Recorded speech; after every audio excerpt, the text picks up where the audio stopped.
ఒక గ్రుడ్డివాడు, కళ్ళు లేనటువంటి వాడు, కళ్ళు ఉన్నవాడు పట్టుకుని నడిపిస్తే ఎలాగైతే ప్రయాణాన్ని కొనసాగిస్తున్నాడో,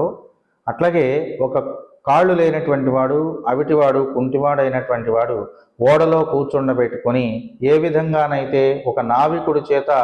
ఆ నదిని లేదా సముద్రాన్ని దాటగలుగుతూ ఉన్నాడో, అట్లాగే గురువు అనేటువంటి వాడి ద్వారా,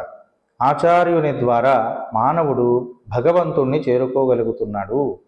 కనుక ఆచార్యుడు లేకుండా మనం ప్రయాణం గనక చేసినట్లయితే భగవత్ కటాక్షం లభించదు అని